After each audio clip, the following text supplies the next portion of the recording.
In our politics lead, Republican Congressman Tony Gonzalez is ignoring the calls of many of his fellow House Republicans. Calls for him to resign from Congress after new allegations have been lodged against him in terms of an alleged affair that he had with a subordinate staffer.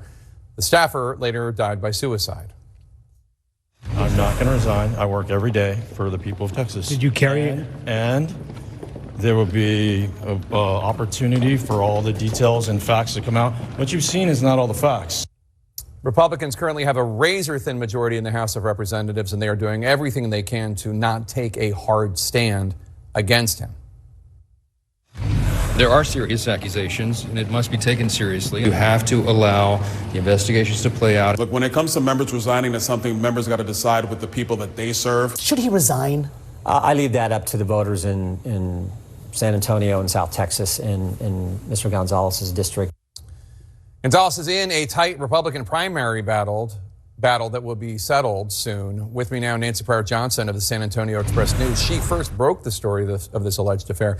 Nancy, thanks so much for joining us. So this week you unearthed text messages that reportedly reveal that the congressman pressed the staffer, a woman named Regina Santos Aviles, to send him sexually explicit images of herself.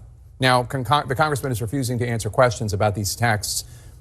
Tell us why so many House Republicans are voicing such disgust with these text messages.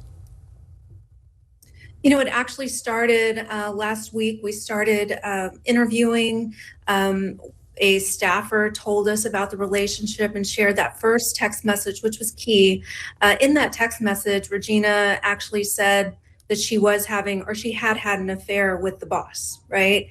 And then so from there, we've been able to uncover other details. We got access to other text messages, which we verified, and they're quite disturbing. Some of them, it just shows a pattern of Tony Gonzalez asking her for a sexy pic, for example, and then her really trying to tell him, you know, it was very obvious she didn't want to, right? And so at one point she just said, well, I don't like taking photos like that. And then later she said, you know, you're going too far, boss. And when she said that, you know, too far, Tony, you're going too far, boss. It was after he was asking her to share her favorite sexual positions. So Gonzalez represents the 23rd Congressional District, which runs along the border with Mexico. Voters have reelected him twice. You're also in his district.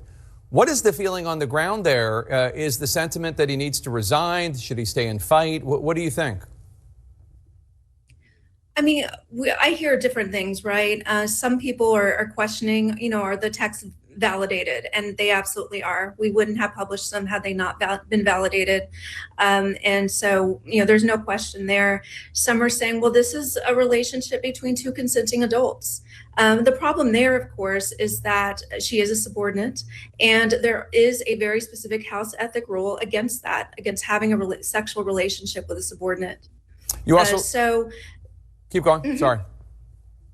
So mainly they're just talking, you know, they say they are calling for him to resign, and they are, you know, starting to side with his opponent.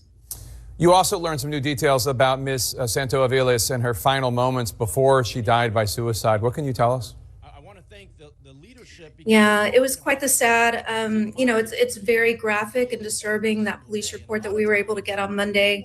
In that police report, she is crying and she's screaming and she's saying, please send help.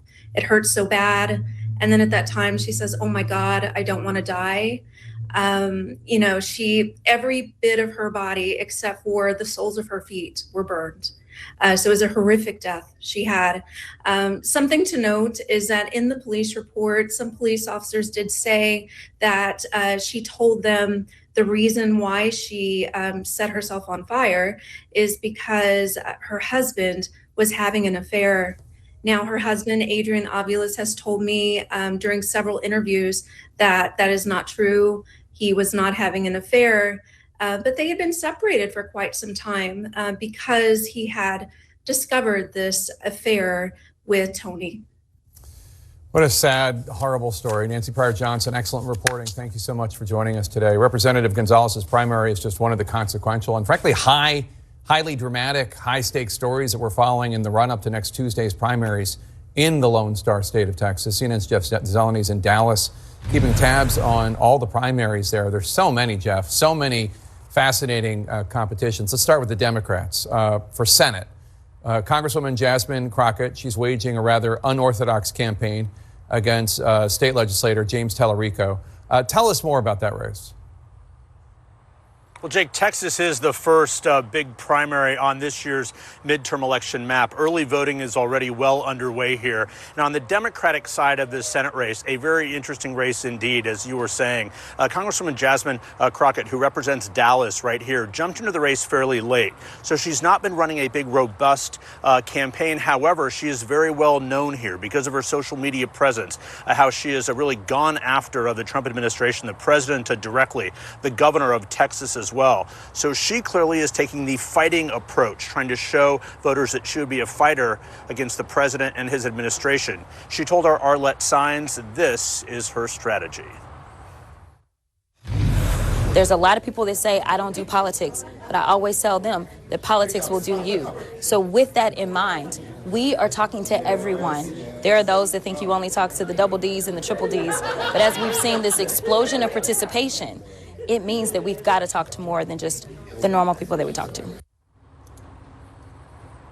So she basically is trying to fire up the Democratic base, including those voters who may not ordinarily turn out during a Democratic primary at the beginning of March. But her opponent, James Tallarico, a 36-year-old state representative from here, is doing something a bit different. He's talking about love through healing. He's taking a bit of a softer approach, trying to expand the tent of the Democratic Party. Of course, he was not alive the last time a Democratic senator was elected here in Lloyd Bentsen back in 1988, but he's been taking the state by storm here, doing rallies across Texas. We caught up with him yesterday. This was his message, how he's trying to reach out to voters beyond just Democrats. We're not just trying to win an election. We're trying to fundamentally change how we do politics in this state and in this country. It's been more than 10 years of this kind of politics. Politics as blood sport. Politics as total war. It tears families apart. It ends friendships. It leaves us all, no matter what side you're on, feeling terrible all the time. So James Tallarico is trying to, again, expand his tent to some moderates, even some disaffected Republicans. And we did run into many Republicans along the way who were coming out to see him. But, Jake, the question, of course, in a Democratic primary, is that going to be enough? So that race is going to be next Tuesday here in this primary. Early voting has been underway. Like I said, many people are turning out. It's a bit of an enthusiasm contest, there's no doubt. But that's not the only race here on Tuesday. That's right, because Republicans, there's an incumbent senator, that's the seat that Crockett and Tallarico are running to pursue. And the incumbent senator, John Cornyn, longtime incumbent, he's facing two Republican challengers, Ken Paxton, the current Attorney General, and a Congressman, Wesley Hunt. What should viewers be looking for in that race? Jake, it is extraordinary for Senator John Cornyn, who's running for a fifth term in the Senate. He was elected back in 2002. He was the Attorney General here in Texas. He served on the Texas Supreme Court. He simply represents, in many people's view, the older Republican establishment. Now, he has tried mightily to appeal to the MAGA base, if you will. One thing he's not been able to do is get the endorsement of the president. Neither have any of his rivals. President Trump, for now at least, has stayed out of this race. He says he has friends in this race, including Ken Paxton, the firebrand Attorney General of Texas. So the president, though, is coming here to Texas on Friday to tout his economic message and try and also remind voters to turn out in the primaries next week. Many other House races are also on the ballot. He hasn't issued endorsements in many of those congressional races, but not in the Senate race. So it's unclear if he will come in here Friday with a surprise endorsement. John Cornyn sure hopes so, but that is unlikely at this point. Wesley Hunt, a member of Congress, also is running. So in this three-way primary, one of the candidates would have to get over 50% to avoid a runoff. That also unlikely. But John Cornyn, without a doubt, is in a fight for his political life here in the coming days. All right, Jeff Zeleny in Dallas, thanks so much. Underscoring the state of politics in Texas right now, later this week, President Trump is going to head to Texas the targeted message he's set to deliver just days ahead of next week's primaries. That's next.